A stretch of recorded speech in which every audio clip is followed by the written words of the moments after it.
ನಮಸ್ಕಾರ ಸ್ನೇಹಿತರೆ. 2026-27 ಈ ಒಂದು ಶೈಕ್ಷಣಿಕ ವರ್ಷಕ್ಕೆ ಸಿ.ಟಿ.ಎಸ್ ಕರ್ನಾಟಕ ತಂತ್ರಾಂಶದಲ್ಲಿ ಟೆಕ್ಸ್ಟ್ ಬುಕ್ ಇಂಡೆಂಟನ್ನು ನಾವು ಯಾವ ರೀತಿ ಸಬ್ಮಿಟ್ ಮಾಡಬೇಕು ಅಂತಕ್ಕಂಥದ್ದನ್ನು ಈ ವಿಡಿಯೋದಲ್ಲಿ ನೋಡೋಣ. 2026-27ನೇ ಒಂದು ಶೈಕ್ಷಣಿಕ ವರ್ಷಕ್ಕೆ ಟೆಕ್ಸ್ಟ್ ಬುಕ್ ಇಂಡೆಂಟ್ಸ್ ಸಬ್ಮಿಟ್ ಮಾಡಬೇಕಾದ್ರೆ ನಾವು ಶೀರ್ಷಿಕೆವಾರು ಯಾವ್ಯಾವ ಒಂದು ತರಗತಿ ಮತ್ತು ಮಾಧ್ಯಮಕ್ಕೆ ಸಂಬಂಧಿಸಿದಂತೆ ಶೀರ್ಷಿಕೆವಾರು ಟೆಕ್ಸ್ಟ್ ಬುಕ್ ಇಂಡೆಂಟ್ ಸಬ್ಮಿಟ್ ಮಾಡಿರ್ತಕ್ಕಂತಹ ಟೈಟಲ್ಗಳ ಒಂದು ಪಟ್ಟಿಯನ್ನು ಈಗಾಗಲೇ KTBSನ ಒಂದು ಜ್ಞಾಪನದಲ್ಲಿ 11 ಫೆಬ್ರವರಿ 2026ರಂದು ಹೊರಡಿಸಿರ್ತಕ್ಕಂಥ ಒಂದು ಜ್ಞಾಪನದಲ್ಲಿ ಶೀರ್ಷಿಕೆವಾರು ಏನಪ್ಪ ಅಂದರೆ ಪಠ್ಯಪುಸ್ತಕಗಳ ಬೇಡಿಕೆ ಸಲ್ಲಿಸುವುದಕ್ಕೆ ಅವರು ಟೈಟಲ್ಗಳನ್ನು ಕೂಡ ಆ ಒಂದು ಜ್ಞಾಪನದಲ್ಲಿ ಕೊಟ್ಟಿರುತ್ತಾರೆ. ಮತ್ತು ಈ ಒಂದು ಟೆಕ್ಸ್ಟ್ ಬುಕ್ಗೆ ಸಂಬಂಧಿಸಿದಂತೆ ಇಂಡೆಂಟ್ ಎಂಟ್ರಿಗೆ ಸಂಬಂಧಿಸಿದಂತೆ ಯಾವೆಲ್ಲ ಟೈಟಲ್ಗಳು ಬದಲಾವಣೆ ಆಗಿರುವುದನ್ನು ಕೂಡ ಕೊಟ್ಟಿರುತ್ತಾರೆ. ಸೊ ಅವನ್ನೆಲ್ಲ ನಾವು ಗಮನಿಸಬೇಕಾಗುತ್ತದೆ. ಮತ್ತು 26-27ನೇ ಸಾಲಿಗೆ ಟೆಕ್ಸ್ಟ್ ಬುಕ್ ಇಂಡೆಂಟ್ ಸಬ್ಮಿಟ್ ಮಾಡ್ತಕ್ಕಂಥ ಎಂಟ್ರಿ ತುಂಬ ಈಸಿಯಾಗಿದೆ. ಏಕೆಂದರೆ ನಮ್ಮ ಒಂದು ಮೀಡಿಯಮ್ಮು ಮತ್ತು ನಮ್ಮ ಒಂದು ಸ್ಕೂಲ್ ಟೈಪ್ಗೆ ಸಂಬಂಧಿಸಿದಂತೆ ಆಟೋಮೆಟಿಕ್ ಆಗಿ ಆಯಾ ಕ್ಲಾಸ್ಗಳಿಗೆ ನಮಗೆ ಯಾವ್ಯಾವ ಒಂದು ಟೈಟಲ್ಸ್ ಬೇಕೋ ಅವುಗಳು ಮಾತ್ರ ನಮಗೆ ಶೋ ಆಗ್ತಿರತ್ತೆ. ಸೊ ಜಸ್ಟ್ ನಾವು ಅವುಗಳಿಗೆ ಮಾತ್ರ ಇಂಡೆಂಟ್ ಸಬ್ಮಿಟ್ ಮಾಡಬೇಕಾಗುತ್ತದೆ. ಈ ಒಂದು 26-27ನೇ ಸಾಲಿಗೆ ಟೆಕ್ಸ್ಟ್ ಬುಕ್ ಆಗಿ ಇಂಡೆಂಟನ್ನು ಸಬ್ಮಿಟ್ ಮಾಡಬೇಕಾದ್ರೆ ಮೊದಲು ನೀವು ಸ್ಕೂಲ್ನ STSಗೆ ಲಾಗಿನ್ ಆಗಬೇಕಾಗ್ತದೆ. ನಾನೀಗ ಲಾಗಿನ್ ಆಗಿದ್ದೇನೆ, ಹೋಮ್ ಪೇಜ್ನಲ್ಲಿ ಇದ್ದೇನೆ. ಸೊ ಈ ಒಂದು ಹೋಮ್ ಪೇಜ್ನಲ್ಲಿ ನೀವು ಎಡಗಡೆ ಸ್ಕ್ರಾಲ್ ಮಾಡ್ತಾ ಬಂದಾಗ ನೋಡ್ಬೋದು, ಇಲ್ಲಿ ಟೆಕ್ಸ್ಟ್ ಬುಕ್ ಮ್ಯಾನೇಜ್ಮೆಂಟ್ ಅಂತ ಒಂದು ಆಪ್ಷನ್ ಇದೆ. ಅದರ ಮೇಲೆ ಕ್ಲಿಕ್ ಮಾಡಿ next textbook indent entry ಮೇಲೆ ಕ್ಲಿಕ್ ಮಾಡಿ ನೆಕ್ಸ್ಟ್ ನಿಮಗೆ ಇಂಟರ್ಫೇಸ್ ಪೇಜ್ನಲ್ಲಿ ಇಲ್ಲಿ pre sale RT textbook indent entry ಅಂತ ಇಂಟರ್ಫೇಸ್ ಪೇಜ್ ಬರ್ತದೆ. ಅಕಾಡೆಮಿಕ್ ಇಯರ್ 26-27 ಅಂತ ಬೈ ಡಿಫಾಲ್ಟ್ ಆಗಿ ಬಂದಿದೆ. ಅದರ ಮುಂದೆ ಒಂದು ಸರ್ಚ್ ಬಟನ್ ಇದೆ, ಅದರ ಮೇಲೆ ಕ್ಲಿಕ್ ಮಾಡಿ ಕೆಳಗಡೆಗೆ ಸ್ಕ್ರಾಲ್ ಮಾಡಿ ಇಲ್ಲಿ 16 ಫೆಬ್ರವರಿ 26 ಈ ಡೇಟ್ ಒಳಗಾಗಿ ನೀವು ಟೆಕ್ಸ್ಟ್ ಬುಕ್ ಇಂಡೆಂಟ್ ಸಬ್ಮಿಟ್ ಮಾಡಿ ಅಂತ ನೋಟೊಂದನ್ನು ಕೊಟ್ಟಿದ್ದಾರೆ. ಇಲ್ಲಿ ಅಕಾಡೆಮಿಕ್ ಇಯರ್ ನೋಡ್ಬೋದು, ಕ್ಲಾಸ್ ಇದೆ, ಸೆಲೆಕ್ಟ್ ಡೌನರ್ ಮಾರ್ಕ್ ಮೇಲೆ ಕ್ಲಿಕ್ ಮಾಡಿ ನಾನೀಗ ತರಗತಿ ಒಂದನ್ನು ಸೆಲೆಕ್ಟ್ ಮಾಡ್ತೇನೆ. ನಾನೀಗ ಸರ್ಕಾರಿ ಶಾಲೆ ಕನ್ನಡ ಮಾಧ್ಯಮದ ನಲಿಕಲಿ ಇರತಕ್ಕಂಥ ಒಂದು 1ರಿಂದ 5ನೇ ತರಗತಿ LP ಒಂದು ಸ್ಕೂಲ್ನ ಒಂದು ಟೆಕ್ಸ್ಟ್ ಬುಕ್ ಇಂಡೆಂಟನ್ನು ನಾನೀಗ ಎಂಟ್ರಿ ಮಾಡ್ತಾ ಇದ್ದೇನೆ. ಮತ್ತು ಕ್ಲಾಸಲ್ಲಿ 1ನೇ ತರಗತಿ ಸೆಲೆಕ್ಟ್ ಮಾಡ್ಕೊಂಡಿದ್ದೇನೆ. ಮೀಡಿಯಮಲ್ಲಿ ಸೆಲೆಕ್ಟ್ ಡೌನರ್ ಮಾರ್ಕ್ ಮೇಲೆ ಕ್ಲಿಕ್ ಮಾಡಿ ಇಲ್ಲಿ ನಮ್ಮ ಒಂದು ಸ್ಕೂಲ್ನ ಮೀಡಿಯಂ ಬೈ ಡಿಫಾಲ್ಟ್ ಆಗಿ ಶೋ ಆಗ್ತಾ ಇದೆ, ಕನ್ನಡ ಅಂತ ಶೋ ಆಯ್ತು. ನನಗೆ ಇಲ್ಲಿ ಸರ್ಚ್ ಮೇಲೆ ಕ್ಲಿಕ್ ಮಾಡ್ತೇನೆ, ಕೆಳಗಡೆಗೆ ಸ್ಕ್ರಾಲ್ ಮಾಡ್ತೇನೆ. ಸೊ ನೋಡ್ಬೋದು, ಸರ್ಕಾರಿ ಶಾಲೆ ಕನ್ನಡ ಮಾಧ್ಯಮದ ನಲಿಕಲಿ 1ನೇ ತರಗತಿಗೆ ಎಷ್ಟು ಒಂದು ಟೈಟಲ್ಗಳಿದೆ ಇಲ್ಲಿ ಶೋ ಆಯಿತು. 12 ಟೈಟಲ್ ಇದೆ. ಸೊ ಈ 12 ಟೈಟಲ್ಗಳಲ್ಲಿ ಮೊದಲಿಗೆ ನೋಡ್ತಾ ಹೋಗೋಣ. Nali Kali English work book 1, English part 1 part 2 ಅಂತ ಇಂಗ್ಲೀಷ್ನ ವರ್ಕ್ ಬುಕ್ 1ರಲ್ಲಿ 2 ಟೈಟಲ್ಗಳಿವೆ. ಅದೇ ರೀತಿ ನಲಿಕಲಿ ಇಂಗ್ಲೀಷ್ ವರ್ಕ್ ಬುಕ್ 2ನಲ್ಲಿ ಪಾರ್ಟ್ 1 ಪಾರ್ಟ್ 2 ಅಂತ 2 ಟೈಟಲ್ಗಳಿವೆ, 4 ಆಯಿತು. ಮತ್ತು ವ್ಯಾಲ್ಯೂ ಎಜುಕೇಷನ್ 5ನೇ ಟೈಟಲ್ ಆಯಿತು. ಆಮೇಲೆ ನಲಿಕಲಿ ಗಣಿತ ಭಾಗ 1 ಭಾಗ 2 ಇವೆರಡು ಟೈಟಲ್ ಸೇರಿ 7 ಆಯಿತು. ಮತ್ತು ನಲಿಕಲಿ ಕನ್ನಡ ಭಾಗ 1 ಭಾಗ 2 ಸೇರಿ 9 ಟೈಟಲ್ ಆಯಿತು. ಆಮೇಲೆ ಹೆಲ್ತ್ ಆ್ಯಂಡ್ ಎನ್ವೈರನ್ಮೆಂಟ್ ಅಂತ EVSನ ಪಾರ್ಟ್ 1 ಪಾರ್ಟ್ 2 ಟೈಟಲ್ಗಳು ಸೇರಿ 11 ಆಯಿತು. ಆಮೇಲೆ ಸ್ಟೂಡೆಂಟ್ ಡೈರಿ ಕ್ಲಾಸ್ 1 ಇದು 12ನೇ ಟೈಟಲ್. ಒಟ್ಟು 12 ಟೈಟಲ್ಗಳು ಬರ್ತದೆ. ಯಾವುವು ಏನಪ್ಪ ಅಂದರೆ ಅನ್ವಾಂಟೆಡ್ ಟೈಟಲ್ಸ್ ಇಲ್ಲಿ ಇಲ್ಲ. ನೆಕ್ಸ್ಟ್ ಕಾಲಮ್ಗಳಲ್ಲಿ ಸಬ್ಜೆಕ್ಟ್ ನೋಡ್ಬೋದು. ನೆಕ್ಸ್ಟ್ ಕಾಲಮ್ನಲ್ಲಿ ಪ್ರೀವಿಯಸ್ ಇಯರ್ ಸ್ಟಾಕ್ ಇದೆ. ನೆಕ್ಸ್ಟ್ ಕಾಲಮ್ನಲ್ಲಿ ಎಸ್ಟಿಮೇಟೆಡ್ ಟೋಟಲ್ ಕ್ಲಾಸ್ ಸ್ಟ್ರೆಂತ್ನಲ್ಲಿ ಪ್ರೆಸೆಂಟು 25-26ನೇ ಸಾಲಿಗೆ ವಿದ್ಯಾರ್ಥಿಗಳ ಸಂಖ್ಯೆ ಎಷ್ಟಿದೆಯೋ ಅಷ್ಟಿಲ್ಲಿ ನಿಮಗೆ ಶೋ ಆಗ್ತಿರತ್ತೆ. ಸೊ ಈ ಒಂದು ವಿದ್ಯಾರ್ಥಿಗಳ ಸಂಖ್ಯೆನೇ ಮುಂದಿನ ವರ್ಷಕ್ಕೂ ನಾವು 26-27ಕ್ಕೆ ಎಂಟ್ರಿ ಮಾಡಬೇಕು. ಮತ್ತು ಇಲ್ಲಿ ನೆಕ್ಸ್ಟ್ ಒಂದು ಕಾಲಮ್ಗಳಲ್ಲಿ estimated price of the book ಅಂತ ಇದೆ. ಆಮೇಲೆ ಯಾರು ಸೇಲ್ನಲ್ಲಿ ನೀವು ಇಂಡೆಂಟನ್ನು ಸಬ್ಮಿಟ್ ಮಾಡ್ತಾ ಇದ್ದೀರಿ ಪ್ರೈಸನ್ನೆಲ್ಲ ನೋಡ್ಕೋಬೇಕಾಗುತ್ತೆ. ಸರ್ಕಾರಿ ಶಾಲೆಯವರು ಪ್ರೀ ಕಾಲಮ್ನಲ್ಲಿ ಈ ಒಂದು ಇಂಡೆಂಟನ್ನು ಸಬ್ಮಿಟ್ ಮಾಡಬೇಕಾಗಿರುತ್ತೆ. Estimated sale free RT students column ಇದೆ ನೆಕ್ಸ್ಟು. ಸೊ ಇದರಲ್ಲಿ ಪ್ರೀ ಕಾಲಮ್ನಲ್ಲಿ ಸರ್ಕಾರಿ ಶಾಲೆಯವರಿಗೆ ಸ್ಟ್ರೆಂತ್ ಶೋ ಆಗ್ತಿರುತ್ತೆ. ಆಮೇಲೆ ಕ್ವಾಂಟಿಟಿ ಆಫ್ ಬುಕ್ಸ್ ರಿಕ್ವೈರ್ಡ್ ಈ ಒಂದು ಕಾಲಮ್ನಲ್ಲಿ ಸೇಲ್ ಪ್ರೀ RT ಒಂದು ಕಾಲಮ್ಗಳಿವೆ. ಇದರಲ್ಲಿ ಸೇಲ್ ಮತ್ತು RT ಈ ಕಾಲಮ್ಗಳು ಫ್ರೀಸ್ ಆಗಿರುತ್ತದೆ ಗೌರ್ಮೆಂಟ್ ಸ್ಕೂಲ್ಗಳಿಗೆ. ಮತ್ತು ನಾವು ಪ್ರೀ ಈ ಒಂದು ಕಾಲಮ್ನಲ್ಲಿ ನಾವು ಇಂಡೆಂಟನ್ನು ಹಾಕಬೇಕು. ಮತ್ತು ಇಂಡೆಂಟ್ ಸ್ಟೂಡೆಂಟ್ ಸ್ಟ್ರೆಂತ್ ಎಷ್ಟು ಹಾಕಬೇಕು ಅಂದರೆ ಎಸ್ಟಿಮೇಟೆಡ್ ಟೋಟಲ್ ಕ್ಲಾಸ್ ಸ್ಟ್ರೆಂತ್ ಅಂತ ಏನು ಕಾಲಮ್ನಲ್ಲಿ ವಿದ್ಯಾರ್ಥಿಗಳ ಸಂಖ್ಯೆ ಇದೆಯೋ ಅಷ್ಟನ್ನೇ ಇಲ್ಲಿ ಹಾಕಬೇಕು. ಹೆಚ್ಚಿಗೆ ವಿದ್ಯಾರ್ಥಿಗಳ ಸಂಖ್ಯೆಯನ್ನು ನೀವು ಎಂಟರ್ ಮಾಡಿದ್ರೆ ನೋಡಿ, ಇಲ್ಲಿ ಉದಾಹರಣೆಗೆ ಪ್ರೀ ಒಂದು ಎಸ್ಟಿಮೇಟೆಡ್ ಒಂದು ಕಾಲಮ್ನಲ್ಲಿ ವಿದ್ಯಾರ್ಥಿಗಳ ಸಂಖ್ಯೆ 2 ಅಂತ ಇದೆ. ನಾನು 2 ಎಂಟ್ರಿ ಮಾಡಿದರೆ ತಗೊಳತ್ತೆ. ಬಟ್ ನೀವು 2ರ ಬದಲಿಗೆ 3 ಅಥವಾ ಇನ್ನೂ ಹೆಚ್ಚಿಗೆ 5 ಈ ಒಂದು ಟೈಟಲನ್ನು ಇಂಡೆಂಟ್ ಹಾಕಿದ್ರಿ ಅಥವಾ ಎಂಟ್ರಿ ಮಾಡಿ ನೀವು ನೋಡಿರಿ. ನೆಕ್ಸ್ಟ್ ಕಾಲಮ್ಗೆ ಬಂದರೆ ಅಲ್ಲಿ ಏನಾಗುತ್ತೆ, ನೆಕ್ಸ್ಟ್ ಬಾಕ್ಸಿಗೆ ಬರೋಣ. ಏನು ಈ ರೀತಿ ಒಂದು ನಿಮಗೆ ಪಾಪಲ್ಲಿ ಒಂದು ನೋಟ್ ಬರುತ್ತೆ, your requirement is more than estimated class rank, please confirm the requirement ಅಂತ ಬರುತ್ತೆ. ಓಕೆ ಮೇಲೆ ಕ್ಲಿಕ್ ಮಾಡಿ, ಮತ್ತೆ 0 ಬಂತು. ಸೊ ಇದರ ಅರ್ಥ ಏನಪ್ಪ ಅಂದರೆ ಎಸ್ಟಿಮೇಟೆಡ್ ಕ್ಲಾಸ್ ರ್ಯಾಂಕ್ನಲ್ಲಿ ಎಷ್ಟು ವಿದ್ಯಾರ್ಥಿಗಳ ಸಂಖ್ಯೆ ಇದೆಯೋ ಸೇಮ್ ಸಂಖ್ಯೆಯನ್ನು ನೀವು ಕ್ವಾಂಟಿಟಿ ಆಫ್ ಬುಕ್ಸ್ ರಿಕ್ವೈರ್ಡ್ ಒಂದು ಬಾಕ್ಸ್ಗಳಲ್ಲಿ ಎಂಟ್ರಿ ಮಾಡಿ. ಜಾಸ್ತಿ ಎಂಟ್ರಿ ಮಾಡೋಕ್ಕೆ ಹೋದರೆ ಅದು ತೆಗೆದುಕೊಳ್ಳುವುದಿಲ್ಲ. ಸೊ ನಾನೀಗ ಈ ಒಂದು 12 ಟೈಟಲ್ಗಳಿಗೆ ಇಲ್ಲಿ ಒಂದು ಎಸ್ಟಿಮೇಟೆಡ್ ಕ್ಲಾಸ್ ರ್ಯಾಂಕ್ನಲ್ಲಿ ಏನೊಂದು ವಿದ್ಯಾರ್ಥಿಗಳ ಸಂಖ್ಯೆ ಇದೆಯೋ ಸೇಮ್ ಸಂಖ್ಯೆಯನ್ನು ಕ್ವಾಂಟಿಟಿ ಆಫ್ ಬುಕ್ಸ್ ರಿಕ್ವೈರ್ಡ್ ಕಾಲಮ್ನ ಪ್ರತಿಯೊಂದು ಟೈಟಲ್ ಮುಂದೆ ಬಾಕ್ಸ್ಗಳಲ್ಲಿ ಎಂಟ್ರಿ ಮಾಡ್ತಾ ಹೋಗ್ತೇನೆ. ನೆಕ್ಸ್ಟ್ ಇಲ್ಲಿ ಸೇವ್ ಮೇಲೆ ಕ್ಲಿಕ್ ಮಾಡಬೇಕು. ಶ್ಯೂರ್ ಕೇಳುತ್ತೆ, ಓಕೆ ಮೇಲೆ ಕ್ಲಿಕ್ ಮಾಡಿ. ಸೊ ನೋಡ್ಬೋದು ಸಬ್ಮಿಟ್ ಡೇಟಾ ಸಕ್ಸಸ್ಫುಲ್ಲಿ ಅಂತ ನಿಮಗೆ ಬರುತ್ತೆ. ನೆಕ್ಸ್ಟ್ ಕ್ಲಾಸ್ 2ನೇ ತರಗತಿ ಸೆಲೆಕ್ಟ್ ಮಾಡ್ಕೊಳ್ತೇನೆ, ಮೀಡಿಯಮನ್ನು ಸೆಲೆಕ್ಟ್ ಮಾಡಿಕೊಳ್ಳುತ್ತೇನೆ, ಸರ್ಚ್ ಮೇಲೆ ಕ್ಲಿಕ್ ಮಾಡ್ತೇನೆ, ಕೆಳಗಡೆಗೆ ಸ್ಕ್ರಾಲ್ ಮಾಡ್ತೇನೆ. ಸೊ ನೋಡಿ 2ನೇ ತರಗತಿಗೆ ಇಲ್ಲಿ ಏನಾಗಿದೆ, ಒಟ್ಟು 10 ಟೈಟಲ್ಗಳು ಕನ್ನಡ ಮಾಧ್ಯಮ ಸರ್ಕಾರಿ ಶಾಲೆ 1ನಲ್ಲಿ ಕಲಿ ತರಗತಿಗೆ 10 ಟೈಟಲ್ಗಳು ನಮಗೆ ಇಲ್ಲಿ ಶೋ ಆಗ್ತಿರುತ್ತೆ. ಈ 10 ಟೈಟಲ್ಗಳಲ್ಲಿ ನೋಡ್ತಾ ಹೋದಾಗ ಇಂಗ್ಲೀಷ್ ವರ್ಕ್ ಬುಕ್ನ ಒಂದು 2 ಟೈಟಲ್ಗಳಿವೆ, ಪಾರ್ಟ್ 1 ಪಾರ್ಟ್ 1 ಅಂತ, ಮತ್ತು ವ್ಯಾಲ್ಯೂ ಎಜುಕೇಷನ್ 3ನೇ ಟೈಟಲ್ ನೋಡ್ಬೋದು. ಆಮೇಲೆ ಗಣಿತಕ್ಕೆ ಸಂಬಂಧಿಸಿದಂತೆ ಪಾರ್ಟ್ 1 ಪಾರ್ಟ್ 1 ಅಂತ 2 ಒಂದು ಟೈಟಲ್ಗಳಿವೆ, 5 ಆಯಿತು. ಮತ್ತು ಕನ್ನಡ ವಿಷಯಕ್ಕೆ ಸಂಬಂಧಿಸಿದಂತೆ ನಲಿಕಲಿ ಕನ್ನಡ ಭಾಗ 1 ಭಾಗ 2 ಅಂತ 2 ಟೈಟಲ್ಗಳಿವೆ. ಅದೇ ರೀತಿ ಪರಿಸರ ಅಧ್ಯಯನಕ್ಕೆ ಸಂಬಂಧಿಸಿದಂತೆ ಹೆಲ್ತ್ ಆ್ಯಂಡ್ ಎನ್ವೈರ್ಮೆಂಟ್ ಅಂತ 2 ಟೈಟಲ್ಗಳಿವೆ, 9 ಆಯಿತು.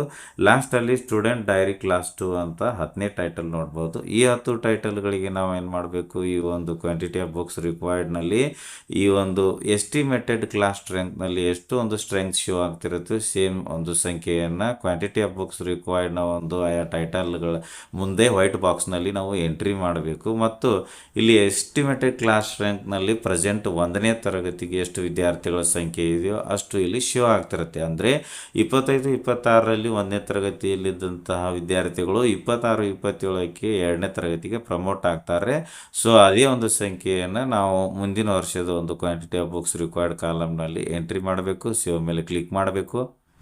ಸೊ ಸೇವ್ ಮೇಲೆ ಕ್ಲಿಕ್ ಮಾಡಿ, ಮತ್ತು ಅದರ ಪಕ್ಕದಲ್ಲಿ indent report and final submit ಅಂತ ಒಂದು ಬಟನ್ ಇದೆ. ಸೊ ಅದರ ಮೇಲೆ ನೀವು ಯಾವುದೇ ಕಾರಣಕ್ಕೂ ಈಗಲೇ ಕ್ಲಿಕ್ ಮಾಡಬೇಡಿ. ಮತ್ತು ನಿಮ್ಮ ಸ್ಕೂಲಲ್ಲಿ ಯಾವ ಕ್ಲಾಸ್ಗಳಿದೆ, ಉದಾಹರಣೆ LPS ಆಗಿದ್ದರೆ ನಿಮ್ಮ ಎಲ್ಲ ಒಂದು 5 ಕ್ಲಾಸ್ಗಳಿಗೆ ನೀವು ಇಂಡೆಂಟನ್ನು ಸೇವ್ ಮಾಡಿದ ಮೇಲೇ Indian report and final submit ಮೇಲೆ ಕ್ಲಿಕ್ ಮಾಡಿ. ಏಕೆಂದರೆ ಒಂದು ಸಲ ನೀವು ಫೈನಲ್ ಸಬ್ಮಿಟ್ ಅಂತ ಕೊಟ್ರಿ ಅಂದರೆ ನಿಮಗೆ ಯಾವುದೇ ರೀತಿ ಅಪ್ಡೇಟ್ ಅಥವಾ ಎಡಿಟ್ ಮಾಡಲಿಕ್ಕೆ ಬರೋದಿಲ್ಲ. ಅದು ನೆಕ್ಸ್ಟ್ ಒಂದು CRP ಅವರ ಲಾಗಿನ್ಗೆ ಫಾರ್ವರ್ಡ್ ಆಗಿರುತ್ತದೆ ಮತ್ತು ನಿಮ್ಮ ಡೇಟಾ ಕೂಡ ಫ್ರೀಸ್ ಆಗ್ತದೆ. ಸೊ ನೀವು ಎಡಿಟು ಅಪ್ಡೇಟು ಎಂಟ್ರಿ ಮಾಡೋಕ್ಕೆ ಬರೋದಿಲ್ಲ. ಮತ್ತೆ ನೀವು ಅನ್ಫ್ರೀಸ್ ಮಾಡಿದಾಗ ಮಾತ್ರ ನೀವು ಎಂಟ್ರಿ ಮಾಡೋಕ್ಕೆ ಬರುತ್ತದೆ. ನಾನೀಗ 2ನೇ ತರಗತಿ ಎಲ್ಲ ಒಂದು ಟೈಟಲ್ಗಳಿಗೆ ಇಂಡೆಂಟ್ ಎಂಟ್ರಿ ಮಾಡಿದ್ದೇನೆ. ಸೇವ್ ಮೇಲೆ ಕ್ಲಿಕ್ ಮಾಡ್ತೇನೆ, ಶ್ಯೂರ್ ಕೇಳುತ್ತೆ, ಓಕೆ ಮೇಲೆ ಕ್ಲಿಕ್ ಮಾಡ್ತೇನೆ. ನೋಡ್ಬೋದು 2ನೇ ತರಗತಿಯ ಒಂದು ಇಂಡೆಂಟು ಸಬ್ಮಿಟ್ ಡೇಟಾ ಸಕ್ಸಸ್ಫುಲ್ಲಿ ಅಂತ ಬಂತು. ಈಗ 3ನೇ ತರಗತಿ ಸೆಲೆಕ್ಟ್ ಮಾಡಿಕೊಳ್ಳುತ್ತೇನೆ, ಮೀಡಿಯಮನ್ನು ಸೆಲೆಕ್ಟ್ ಮಾಡಿಕೊಳ್ಳುತ್ತೇನೆ, ನಂತರ ಸರ್ಚ್ ಮೇಲೆ ಕ್ಲಿಕ್ ಮಾಡುತ್ತೇನೆ. ಸೊ ಕೆಳಗಡೆಗೆ ಸ್ಕ್ರಾಲ್ ಮಾಡಿದಾಗ 3ನೇ ತರಗತಿಗಳಿಗೆ 10 ಟೈಟಲ್ಗಳು ಶೋ ಆಗ್ತಿದೆ. 2ನೇ ಕ್ಲಾಸ್ಗೆ ಏನೊಂದು ಟೈಟಲ್ ಇದ್ದವೋ ಸೇಮ್ ಟು ಸೇಮ್ ಸರ್ಕಾರಿ ಶಾಲೆಯ ಕನ್ನಡ ಮಾಧ್ಯಮದ ನಲಿಕಲಿ ಒಂದು ತರಗತಿಗೆ ಸೇಮ್ ಟು ಸೇಮ್ 2ನೇ ಕ್ಲಾಸ್ನಲ್ಲಿರುವಂತೆಯೇ ಟೈಟಲ್ಗಳು 10 ಟೈಟಲ್ಗಳು 3ನೇ ಕ್ಲಾಸಿಗೂ ಶೋ ಆಗ್ತಿರುತ್ತೆ. ಒಂದೇನಪ್ಪ ಅಂದರೆ ಇಲ್ಲಿ ಎಸ್ಟಿಮೇಟೆಡ್ ಟೋಟಲ್ ಕ್ಲಾಸ್ ರ್ಯಾಂಕ್ನಲ್ಲಿ ಪ್ರೆಸೆಂಟ್ ಏನಪ್ಪ ಅಂದರೆ 2ನೇ ತರಗತಿಗೆ ಎಷ್ಟು ವಿದ್ಯಾರ್ಥಿಗಳ ಸಂಖ್ಯೆ ಇದೆಯೋ ಅಷ್ಟಿಲ್ಲಿ ಶೋ ಆಗ್ತಿರುತ್ತೆ. ಯಾಕಪ್ಪ ಅಂದರೆ 25-26ರಲ್ಲಿ ಏನೊಂದು 2ನೇ ತರಗತಿಯಲ್ಲಿ ಇರ್ತಾರಲ್ಲ ವಿದ್ಯಾರ್ಥಿಗಳು, ಇವರು ನೆಕ್ಸ್ಟ್ ಇಯರ್ ಅಕಾಡೆಮಿಕ್ ಇಯರ್ಗೆ ಅಂದರೆ 26-27ನೇ ಸಾಲಿಗೆ ಇವರು 2ನೇ ತರಗತಿಯಲ್ಲಿದ್ದಂಥವ್ರು 3ನೇ ತರಗತಿಗೆ ಪ್ರಮೋಟ್ ಆಗ್ತಾರೆ. ಸೊ ಇಲ್ಲೇನೊಂದು ಎಸ್ಟಿಮೇಟೆಡ್ ಕ್ಲಾಸ್ ಸ್ಟ್ರೆಂತ್ ಇದೆಯೋ ಅಷ್ಟೇ ಕ್ವಾಂಟಿಟಿ ಆಫ್ ಬುಕ್ಸ್ ರಿಕ್ವೈರ್ಡ್ ಕಾಲಮ್ನಲ್ಲಿ ಪ್ರತಿಯೊಂದು ಟೈಟಲ್ಗಳ ಮುಂದೆ ನೀವು ಎಂಟ್ರಿ ಮಾಡಿ, ನಂತರ ಸೇವ್ ಮೇಲೆ ಕ್ಲಿಕ್ ಮಾಡಿ. ಸೊ ಇಂಡೆಂಟ್ ಎಂಟ್ರಿ ಮಾಡಿ ಸೇವ್ ಮೇಲೆ ಕ್ಲಿಕ್ ಮಾಡಿದಾಗ ನಿಮಗೆ ಯಾರು ಶ್ಯೂರ್ ಕೇಳುತ್ತೆ, ಓಕೆ ಮೇಲೆ ಕ್ಲಿಕ್ ಮಾಡಿ, ನಂತರ ನೋಡ್ಬೋದು ಸಬ್ಮಿಟ್ ಡೇಟಾ ಸಕ್ಸಸ್ಫುಲಿ ಅಂತ 3ನೇ ತರಗತಿಯ ಒಂದು ಇಂಡೆಂಟ್ ಸೇವ್ ಆಯಿತು. ಈಗ ತರಗತಿಯಲ್ಲಿ 4ನ್ನು ಸೆಲೆಕ್ಟ್ ಮಾಡಿಕೊಳ್ಳುತ್ತೇನೆ, ಮೀಡಿಯಮನ್ನು ಸೆಲೆಕ್ಟ್ ಮಾಡಿಕೊಳ್ಳುತ್ತೇನೆ, ಸರ್ಚ್ ಮೇಲೆ ಕ್ಲಿಕ್ ಮಾಡ್ತೇನೆ, ಕೆಳಗಡೆಗೆ ಸ್ಕ್ರಾಲ್ ಮಾಡಿದಾಗ ನೋಡ್ಬೋದು 4ನೇ ತರಗತಿಗೆ ಒಟ್ಟು 14 ಟೈಟಲ್ಗಳು ನಿಮಗೆ ಇಲ್ಲಿ ಶೋ ಆಗ್ತಿರುತ್ತೆ. ಮತ್ತು ಈ ಒಂದು 4ನೇ ತರಗತಿ ಸರ್ಕಾರಿ ಶಾಲೆಯ ಕನ್ನಡ ಮಾಧ್ಯಮದ 14 ಟೈಟಲ್ಗಳು ಯಾವ್ಯಾವ ಅನ್ನೋದನ್ನು ನೋಡ್ತಾ ಹೋಗೋದಾದರೆ, ಮೊದಲಿಗೆ ಕನ್ನಡ, ಇಂಗ್ಲೀಷ್, ಗಣಿತ, ಪರಿಸರ ಇವೇನು ಮೇನ್ 4 ಸಬ್ಜೆಕ್ಟ್ ಇದೆಯೋ ಈ 4 ಸಬ್ಜೆಕ್ಟ್ಗಳಿಗೆ ತಲಾ ಪಾರ್ಟ್ 1 ಪಾರ್ಟ್ 2 ಅಂತ 2 ಟೈಟಲ್ಗಳು ಬರ್ತದೆ. ಒಂದು ಸಬ್ಜೆಕ್ಟಿಗೆ 2 ಟೈಟಲ್ಲು, 4 ಸಬ್ಜೆಕ್ಟ್ಗಳಿಗೆ 8 ಟೈಟಲ್ ಆದವು. ಸೊ ಇನ್ನು ಉಳಿದ 6 ಯಾವಪ್ಪ ಅಂದರೆ 2. ಅದರಲ್ಲಿ 2 ಯಾವಪ್ಪ ಅಂದರೆ ಒಂದು ವ್ಯಾಲ್ಯೂ ಎಜುಕೇಷನು, ಇನ್ನೊಂದು ಸ್ಟೂಡೆಂಟ್ ಡೈರಿ. ಅವನ್ನ ಅವು 8 ಮೇನು, ಇವೆರಡು 10 ಆಯಿತು. ಇನ್ನು 2 ಸಬ್ಜೆಕ್ಟಿಗೆ ವರ್ಕ್ ಬುಕ್ ಬರ್ತದೆ, ಮ್ಯಾಥ್ಸ್ ಮತ್ತು ಕನ್ನಡಕ್ಕೆ. ಮ್ಯಾಥ್ಸ್ಗೆ ಸಂಬಂಧಿಸಿದಂತೆ ಸುವೇಗ ಭಾಗ 1 ಭಾಗ 2 ಅಂತ 2 ವರ್ಕ್ ಬುಕ್ ಬರ್ತದೆ, 12 ಆಯಿತು. ಆಮೇಲೆ ಕನ್ನಡ ವಿಷಯಕ್ಕೆ ಸಂಬಂಧಿಸಿದಂತೆ ಸುಮೇರು ಅಂತ 2 ವರ್ಕ್ ಬುಕ್ ಬರ್ತದೆ, 12, ಇವೆರಡು 14 ಆಯಿತು. ಸೊ 14 ಟೈಟಲ್ ಇದೆ. ನೆಕ್ಸ್ಟ್ ಇಲ್ಲಿ ಪ್ರೀವಿಯಸ್ ಇಯರ್ ಸ್ಟಾಕ್ ಇದೆ. ಆಮೇಲೆ ಇಲ್ಲಿ ಎಸ್ಟಿಮೇಟೆಡ್ ಟೋಟಲ್ ಕ್ಲಾಸ್ ರ್ಯಾಂಕ್ನಲ್ಲಿ ಪ್ರೆಸೆಂಟು 3ನೇ ತರಗತಿಗೆ ವಿದ್ಯಾರ್ಥಿಗಳ ಸಂಖ್ಯೆ ಎಷ್ಟಿದೆಯೋ ಅಷ್ಟು ವಿದ್ಯಾರ್ಥಿಗಳ ಸಂಖ್ಯೆ ಶೋ ಆಗ್ತಿರುತ್ತೆ. ಇವರೇ ಪ್ರಮೋಟ್ ಆಗಿ 26, 27ನಲ್ಲಿ 4ನೇ ತರಗತಿಗೆ ಬರ್ತಾರೆ. ಸೊ ಇಲ್ಲಿ ಎಸ್ಟಿಮೇಟೆಡ್ ಕ್ಲಾಸ್ ರ್ಯಾಂಕ್ನಲ್ಲಿ ಎಷ್ಟು ವಿದ್ಯಾರ್ಥಿಗಳ ಸಂಖ್ಯೆ ಇದೆಯೋ ಸೇಮ್ ಒಂದು ವಿದ್ಯಾರ್ಥಿಗಳ ಸಂಖ್ಯೆಯನ್ನು ಪ್ರತಿಯೊಂದು ಟೈಟಲ್ಗೂ ನೀವು ರಿಕ್ವೈರ್ಡ್ ಬುಕ್ಸ್ ಒಂದು ಕಾಲಮ್ನಲ್ಲಿ ನೀವು ಎಂಟ್ರಿ ಮಾಡಿ, ನಂತರ ಸೇವ್ ಮೇಲೆ ಕ್ಲಿಕ್ ಮಾಡಿ. ಕ್ಲಿಕ್ ಮಾಡಿದಾಗ ಶುವರ್ ಕೇಳುತ್ತೆ, ಓಕೆ ಮೇಲೆ ಕ್ಲಿಕ್ ಮಾಡಿ. ಸೊ ನೋಡ್ಬೋದು, ಈಗ ನೀವು 4ನೇ ತರಗತಿಯ ಟೆಕ್ಸ್ಟ್ ಬುಕ್ ಇಂಡೆಂಟ್ ಸೇವ್ ಮಾಡಿರ್ತಕ್ಕಂಥದ್ದು ಸಬ್ಮಿಟ್ ಡೇಟಾ ಸಕ್ಸಸ್ಫುಲಿ ಅಂತ ಬಂತು. ತರಗತಿಯಲ್ಲಿ 5 ಸೆಲೆಕ್ಟ್ ಮಾಡಿಕೊಳ್ಳುತ್ತೇನೆ, ಮೀಡಿಯಂ ಕನ್ನಡ ಸೆಲೆಕ್ಟ್ ಮಾಡ್ಕೊಂಡು ಸರ್ಚ್ ಕೊಡ್ತೇನೆ. ಸೊ ಕೆಳಗಡೆ ಸ್ಕ್ರಾಲ್ ಮಾಡಿದಾಗ ಸರ್ಕಾರಿ ಶಾಲೆ ಕನ್ನಡ ಮಾಧ್ಯಮದ 5ನೇ ತರಗತಿಗೆ ಒಟ್ಟು 16 ಟೈಟಲ್ಗಳು ಶೋ ಆಗ್ತಿರುತ್ತೆ.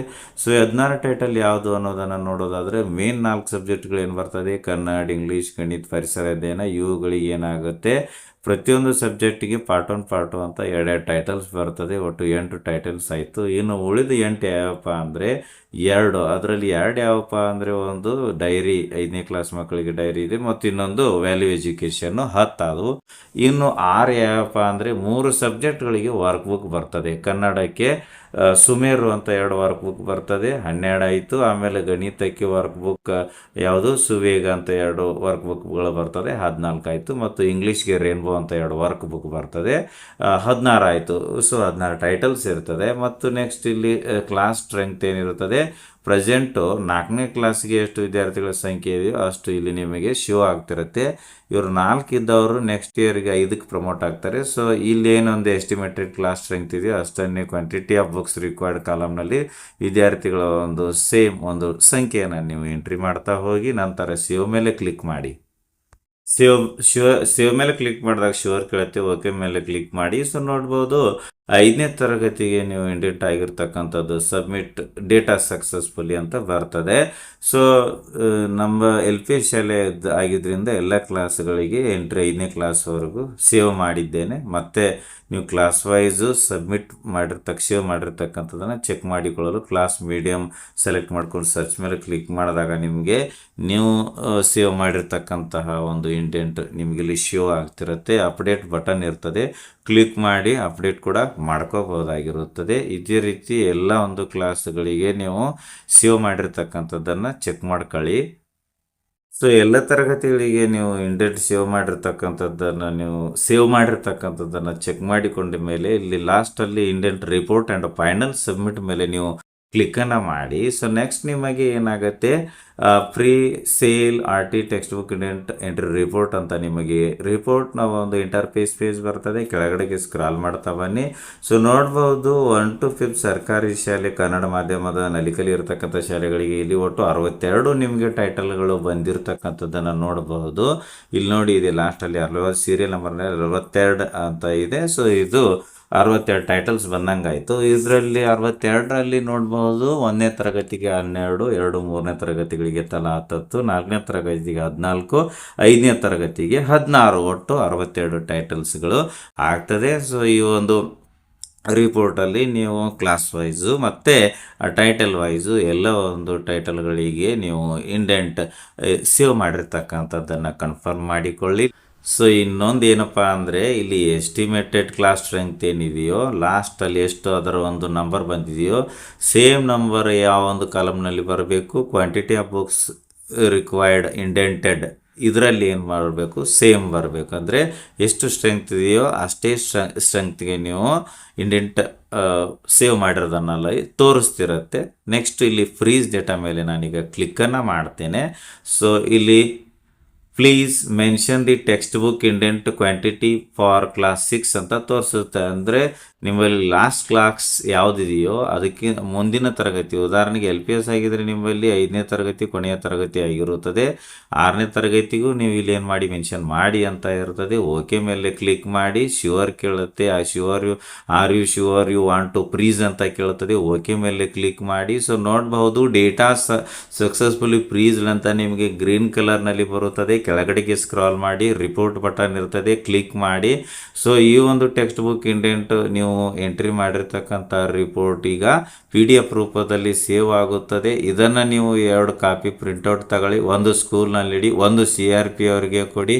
ಇದಿಷ್ಟು 2026-27ನೇ ಸಾಲಿಗೆ ನಾವು ಟೆಕ್ಸ್ಟ್ ಬುಕ್ ಇಂಡೆಂಟನ್ನು SATS ಕರ್ನಾಟಕ ತಂತ್ರಾಂಶದಲ್ಲಿ ಎಂಟ್ರಿ ಮಾಡ್ತಕ್ಕಂಥ ವಿಧಾನ. ವಿಡಿಯೋ ಇಷ್ಟ ಆದರೆ ಲೈಕ್ ಮಾಡಿ, ಉಪಯುಕ್ತ ಅನಿಸಿದರೆ ಶೇರ್ ಮಾಡಿ. ಈ ರೀತಿ ವಿಡಿಯೋಗಳಿಗಾಗಿ ಚಾನಲ್ಗೆ ಸಬ್ಸ್ಕ್ರೈಬ್ ಆಗಿ ಬೆಲ್ ಬಟನ್ ಪ್ರೆಸ್ ಮಾಡಿ, ನೋಟಿಫಿಕೇಷನಲ್ಲಿ ಆಲ್ ಸೆಲೆಕ್ಟ್ ಮಾಡಿಕೊಳ್ಳಿ. ನಾವು ಮಾಡೋ ವಿಡಿಯೋಗಳ ಅಪ್ಡೇಟ್ಸ್ ಪಡಿತಾ ಇರಿ. Thanks for watching. ಧನ್ಯವಾದಗಳು. ವಂದೇ ಮಾತರಂ.